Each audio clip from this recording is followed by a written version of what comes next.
So ayan po mga kabayan, malapit na matapos yung tiles sa loob at isang tiles na lang po yung mga kabayan matatapos na.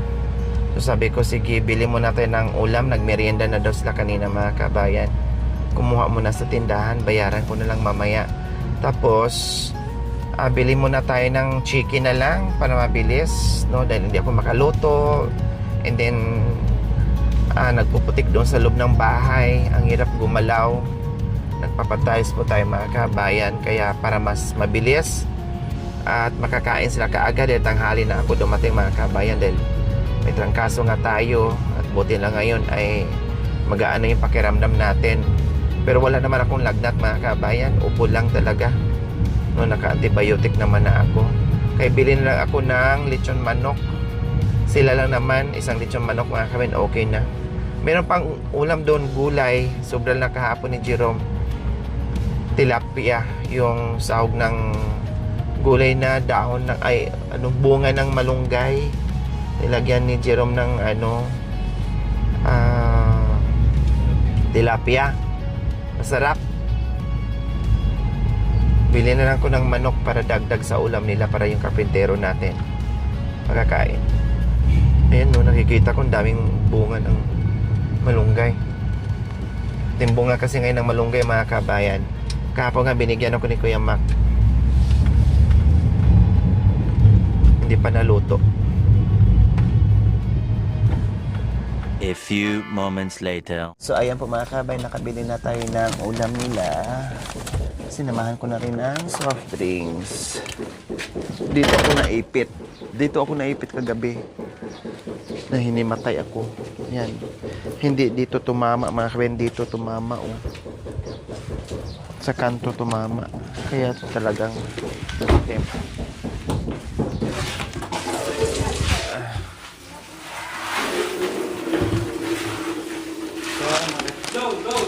Dala-dala ko yung gamot ko. Kasi may gamot ako mamayang alauna. Kaya dala-dala ko yung mga kagamutan ko dyan mga kabayan. So ayan, nakabili na tayo. Waiting na lang tayo mga kabayan, nakakain sila. Tapos ayan, may kanin na sila mga kabayan. Yan, bagong saing. Dapat ganito, Ate Princess, ha. Ganito ka laging linis yung kaldero, ha. Kailangan maputi lagi. Kasi hindi na kayo nagkakahoy. Tingnan mo, sabi ko higpitan nyo. Pag may maluwag dito, higpitan. Higpitan mo tayo? Nahigpitan na. Kasi kanina ang luwang-luwang. Ayan ang ulam nila. Tilapia yan, nilagyan nila ng bunga ng malunggay. Hindi pa to nalagyan ng dito. Jerome, mamaya huwag kong kalimutan, ha. Concrete nail. Pabarina mo, kabilaan. Tapos talagyan ng alambre or tali, ha. Kasi delikado to, mabuwal, ganunin ng bata, hatakin. Buti nga na. Nagwawala ka. So ayun mga kabay, maganda na yung lagayan nila ng ayan, nandiyan na. Tapos yung kala nila nandiyan na. Kailang mabuwal, alam naman yung bata, no? Kung walang bata, okay lang ganyan. Hindi naman mabuwal yan.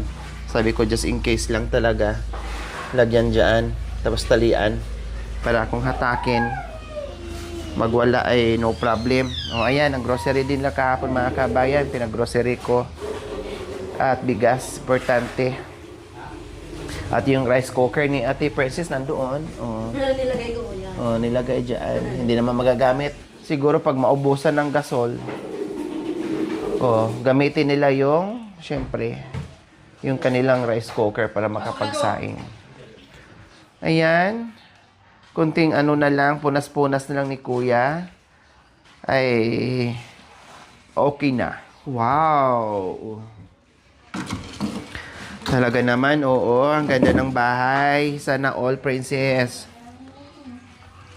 Sana all, mayroong ganitong kagandang bahay at nakatalis pa talaga. So bukas balikan pa yan ni Kuya dahil mag-grout pa sila. Ayan. Okay na, Kuya? Okay na daw. Wow. So nice, hindi lang ako makaapak mga kabayan. Oh, ayan. Mula sa dulo hanggang dulo at hanggang dito sa pintuan. Yan na po ang finished product ng ating kwarto. Tayo sa kwarto po mga kabayan. Super ganda ang pagka-tiles. Walang lagpas, no? Walang lagpas mga kabayan. Talagang nasunod yung mga linya, kumbaga. Oh, walang naliligaw, pantay-pantay. At higit sa lahat ay kompleto sa palaman. Solid yung palaman. Ano, Kuya Jerome? Okay po. Ha? Okay? Ngayon, marunong ka na mag-tiles? Marunong na. Marunong na? O, dapat lahat ng ginagawa dito sa mga karpintero, pinag-aaralan mo rin. Papagat ko na ba? Oh. So, ngayon, maglilinis na si Ate Princess. Alisin na yung mga ano sa labas mo. Ano yan? Linisin ni Ate Princess. Oo, buhati mo to, Jerome. Para malinisan ni ano, parang alikabok, maano na, maalis. Jerome!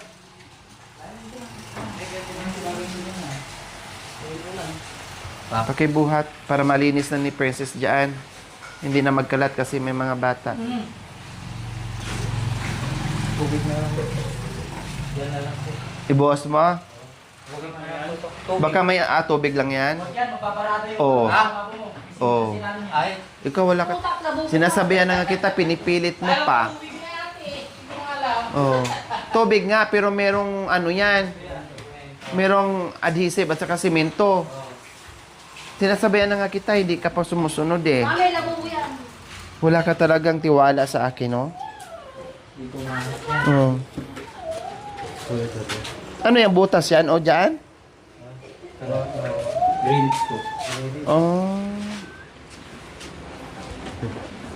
O kuya, kain muna kayo bago alis. Ito may ulam na dito. Princess, mag-ano ka muna? Maghain.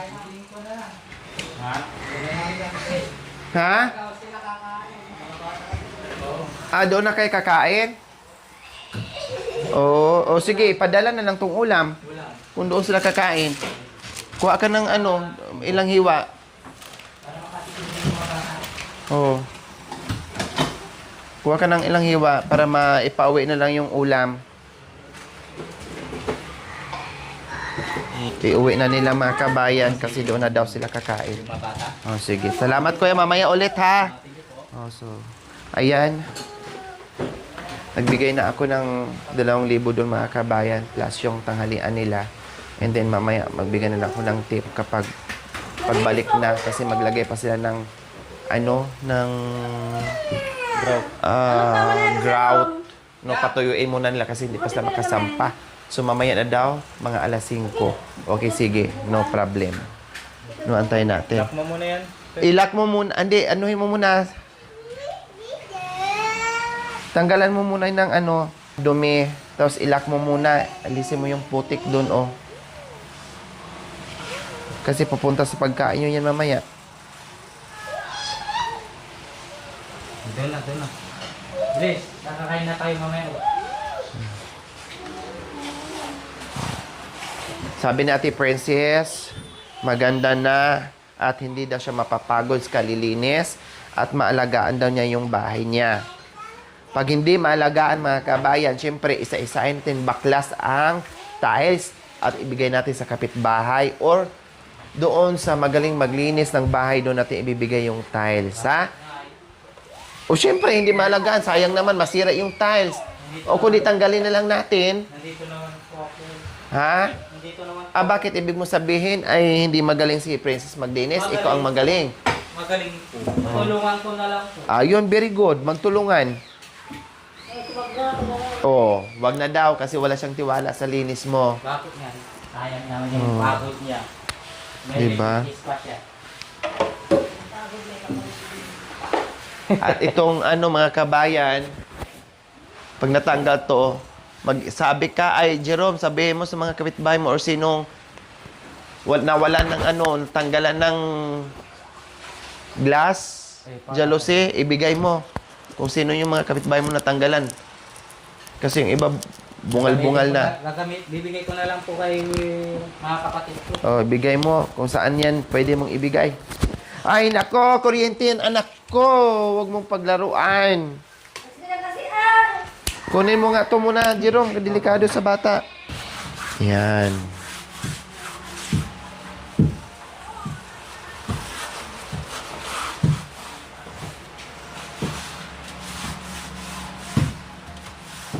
Separate yung kanina ha, pagbili natin sa kayo. Pagbalik. Naka 25 na doon. Tapos kakain sila. Na kinakamay. Salamat sila. Dati walis-walis lang. No, ngayon talagang natuto na rin siya na gumamit ng basahan mga kabayan. Kasi mas malinis pag ganyan. Matanggal talaga yung dumi at alikabok, hindi pa balik-balik. Kaya mo talaga kung sa likod ka. So, nakulot. Dito, mga anak ko. Mga nanak. Alam niyo ba sa... Hindi gaya, nakasampung. Ang pagpulos ko nila, nabasa. Alin? Basahan. Ito na lang yung pan ko. Mahala ka basahan yung bibidan.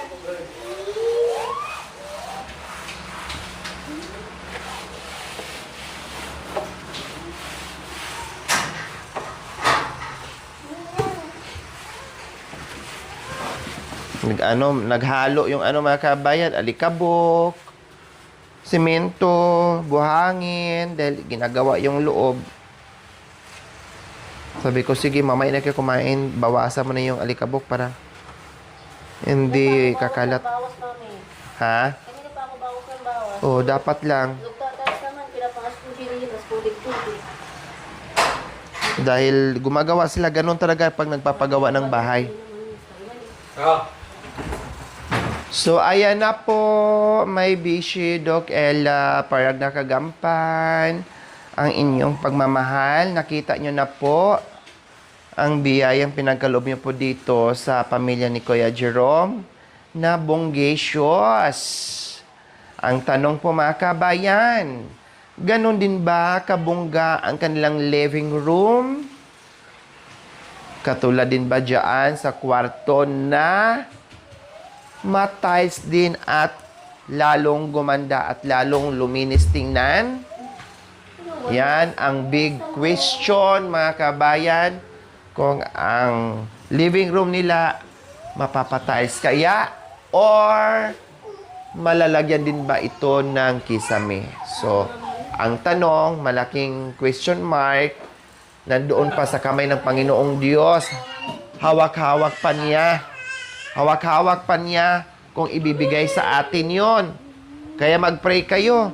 Hawak pa ni Lord yung blessings para sa kisame at para dito sa sa living room nyo. Kaya huwag kayo magsawa magdasal. Diba? Lagi ko sinasabi siya, magdasal lang kayo na magdasal. Na hindi yung puro ako lang ang magdasal. No, sabay-sabay tayo magdasal para dito. Na lalo pang gumanda at magiging maayos yung bahay nyo. Dahil dyan, wala nang problem. Ang kwarto natin, Diyos ko, parang hindi ako makaano mga kabayan. Hindi ko lubos maisip na yung dating basurahan at dating mabaho at dating tambak dito kung ano-ano na ngayon ay nagmumukhang hotel na. Lalo na kung malagyan natin ng pintura. Wala na, as in. Para na siyang hotel na 5-star hotel. Diba?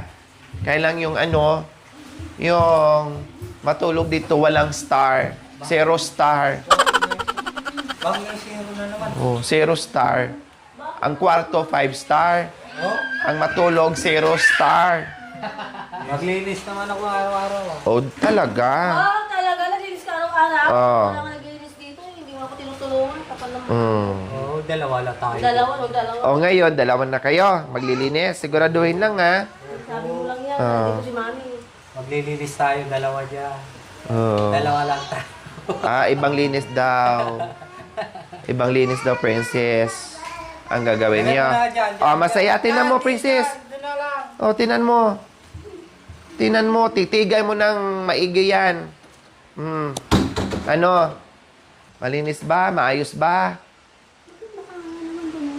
Ha? Lalagyan pa ng grout yan. Pinapatuyo. Kasi mamaya, lagyan ng grout yan. Yung mga pagitan at yung gilid. Opo, maayos na. Ang ganda. Ganda. Rom, silipin mo. Kasi para buong buo. Maganda ng gapangin. Oh. Sabi mo gapangin eh. O, gagapang na kayo dyan para walang bakat ng mga paa nyo. O, ano? Na dating basurahan at dating mabaho dyan. Ngayon, ano na? Mabango na kami. Naging mabango na. Malinis Naging na. mabango. Malinis na. O, saan mabango? Yung kwarto mo, ikaw. Ako. Yung kwarto. Hindi siya mabango yan. Yung panaligo mami. Kasyang-kasya yan. Yan. Ha? Yan. Oo, lahat yan. Pag natuyo na yan, tulungan ko kayo mag-ayos sa mga gamit nyo na malinis tingnan. Tapos, itong sinipot yung dito. Ito mga chiniras lang sa kanila. Lagay dyan na. Ha? Hindi, ayusin pa natin yan. Dito yung kutson, saka yung TV dyan. Bakit meron bang TV? O bibili ka. Pag namasada ka na, bibili ka. Kaya mami, sana bibili si Ate Laurie ng TV para mapanood. Ang dami yung request sa buhay. Kasi sabi niya. Ha? Ikaw nagsabi ate. Sabi ko, kung ipagkaloob sa atin yung mga biyaya, ipagpray lang natin. Kung hindi daw TV ate, cellphone daw sabi ko. Cellphone? Para makita pa na niya. Pwede naman, ibenta natin yung bahay para yung gusto nyo na magkaroon ka ng cellphone na TV, maibili natin. Mami, cellphone! Diba? Cellphone! Hanapan ko na to ng buyer bukas. Wag, mami, wag mong ibinta. Ayaw mo pala eh. Gusto nyo pala cellphone? Sige, ibenta natin yung bahay. Malaki-laki na to dahil tiles na yan. Naka-gate na kayo. Oh. Paano mabintahan dito kuya? May benta na natin to at least makabili ka ng TV at saka cellphone. Kahit iPhone pa. Wala na kaming bahay. Oh, kaya nga, saan gusto nyo? Maganda ang bahay o cellphone? Para alam ko Nawanan na po ka. Ha? Anong gusto? Hindi po. Ha? Cellphone o magandang bahay? Magandang bahay. Oh, madali kong kausap kasi kung sabi yung cellphone, habang hindi pa masyadong nakakapit yung mga tiles, hindi pa natuyo, pwede pa natin baklasin yan. Ay, hindi Oh, kasi ibili natin ang cellphone. Basta yung TV. Ang cellphone nasisira, nakakabaliw pa, pag-awayan pa ng mga bata. Pero ang bahay habang buhay nyo matirahan. Ano sabi mo? Di ba may TV na yan? Di ba may TV? Oo, hindi ko alam. Ano sabi mo? Baliw? Baliw ako? Hindi ako! Ha? Okay lang, marami pong salamat po itong kwarto namin. Napagawa na po rin. Napagawa na po. Naging na tiles na po itong kwarto namin po. Marami po salamat talaga. Bongga na po ito. Meron na kaming pagtulugan. Hindi na po sa sala. Dahil maraming talaga salamat. Si Ate Lori po, maraming po salamat na rin po. Kaya po para po dyan, sana magpalayan kayo po ng Diyos. Marami po kayong matutulungan. Gagaya namin mahirap po. Yun lang po. Maraming salamat po. Maraming salamat po, Doc Ella, sa kwarto namin. Nagawa na po yung tiles. Sana po, pagpalain po kayo ng Diyos. Kayo po naawa na nagbigay sa amin ng malaking biyaya po dito sa bahay namin. Sana po, na maraming salamat po sa inyo, sa biyayang pinagkaloob din po sa amin. Sana po meron po kayong matulungan na mahirap pagkaya namin, Doc Ella. Maraming salamat po sa lahat ng mga sponsor na nagmamahal sa amin. Lalo na po kay Ate Lore. Salamat din ate sa pagmamahal mo, sa pag-unawa sa amin ate. Sa ating basurahan, naging tiles na po, kwarto, malinis na po. Hindi na po may mabango na yung asawa ko na lang mabango. Hindi naman po ako mabaho. Yung bahay mabango na. Yung asawa na lang ang mabaho. Yung asawa ko Maraming salamat po, Doc Ella. God bless you po. Bye! Maraming po salamat din po. I love you po. Bye. Joke lang po yun. Joke lang yun lang po yun yung pan namin. Joke lang po yun. So, joke lang po. Yun, Tama gaya. pa yung anak ko. Ay, Kuya Mads. Ayan po, maraming salamat po muli kay Dr. Ella Paragna Kagampan, ang aking bishi from California, USA. Tapos na po ang tiles sa kwarto at may sobrang isa. So magagamit pa natin yan sa iba kung saan pa natin yan ilalagay. Kung madagdagan pa. Kaya, at maraming salamat din po sa lahat na naging sponsors dito kay Kuya Jerome mga kabayan. No? At abangan pa natin kung ano pa ang ating gagawin dito para lalong gumanda pa lalo ang kanilang bahay. Maraming salamat sa inyong panonood without skipping ads. Like and share. We love you po. God bless us all. Bye. Mwah. Thank you for watching. Don't forget to like, share, and subscribe.